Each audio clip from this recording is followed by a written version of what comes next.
کو پولیس کی نااہلی قرار دیا۔ لیکن یہاں پر ایک اور بڑی امپورٹنٹ بات ہے جو میرے اس وقت ذہن میں آ رہی ہے، وہ یہ ہے کہ اگر آپ اپنے دوست کے ساتھ، اپنی سہیلی کے ساتھ ان کے گھر جا رہے ہو تو پولیس آپ کو کیا کہہ سکتی ہے؟ کیا ان کو علم ہو سکتا ہے کہ ان کے ارادے جو ہیں نا وہ ایک قتل کے ہیں، وہ آپ کو قتل کر دیں گے؟ تو یہ بہت امپورٹنٹ ہے کہ آپ جو انیشل معلومات ہیں اس کے بنا پر پولیس کو ذمہ دار نہ ٹھہرائیں۔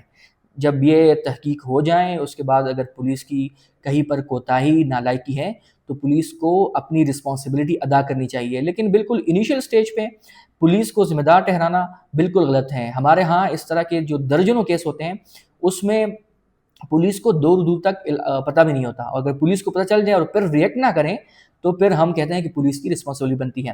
اس کے علاوہ ینگ ڈاکٹر ایسوسی ایشن کے صوبائی صدر ڈاکٹر اسفندیار نے کہا ہے کہ ابتداءات واقعہ صوبائی حکومت کی ناکامی ہے۔ 4 روز سے لاپتہ ڈاکٹر کی بازیابی کے لیے کچھ نہیں کیا گیا، جو واقعہ محکمہ صحت اور خیبر پختونخوا پولیس کی نااہلی ہے۔ انہوں نے مزید کہا کہ کل سے صوبے کے تمام اسپتالوں میں او پی ڈی بائیکاٹ ہوگا، خیبر پختونخوا حکومت کے خلاف بھرپور احتجاج کریں گے۔ اس سے میں بالکل اتفاق کرتا ہوں جو ڈاکٹر اسفندیار جو ینگ ڈاکٹرز ایسوسی ایشن کے صدر ہیں، جیسا انہوں نے کہا کہ یہ حکومت کی اور پولیس کی ناکامی ہے۔ 4 دن گزرے اور 4 دن بعد انہوں نے مقتولہ کی قتل کو برآمد کیا، ان کے کچھ ملزمان کو گرفتار کیا، اور اب جی اے ٹی بنائی کہ وہ تحقیقات کرے کہ اصل مدعا تھا کیا۔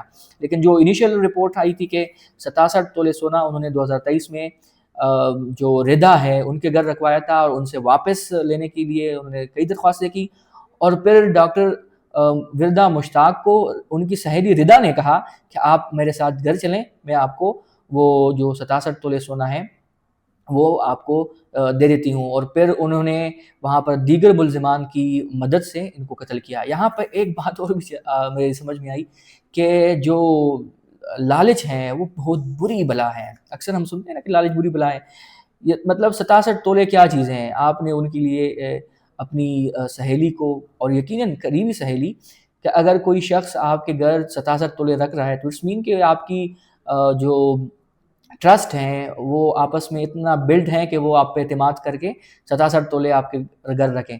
لیکن پھر ہمارے ہاں جو لوگ ہیں وہ اکثر اتنے منرز والے نہیں ہیں، وہ جب پیسے دیکھتے ہیں، جب اس طرح کے زیورات دیکھتے ہیں تو منہ میں پانی آ جاتا ہے، اور پھر جب انہوں نے سوچا کہ جی یہ تو بہت زیادہ ہے تو میں ان کو کیوں واپس کروں، تو اس 67 تولے سونے کے عوض انہوں نے اپنی دوست کو قتل کیا۔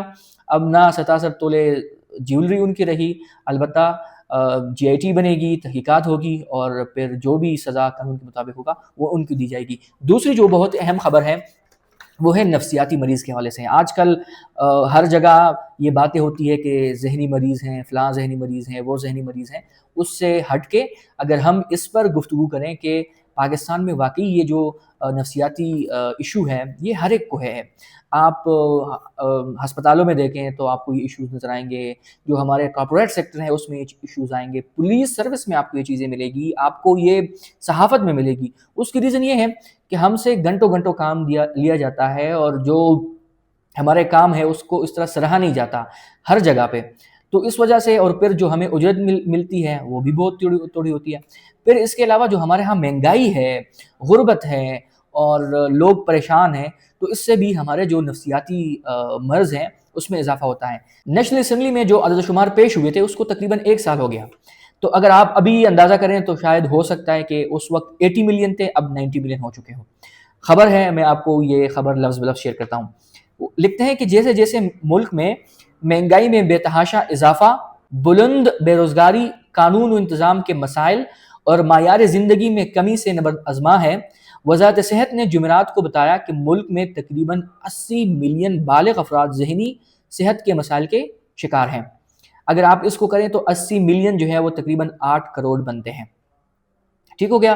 اب ہو سکتا ہے یہ 9 کروڑ ہو۔ پاکستان کی آبادی جو ہے نا وہ 240 سے 250 ملین، مطلب 25 کروڑ یا کچھ لوگ 24 کروڑ بتا رہے ہیں۔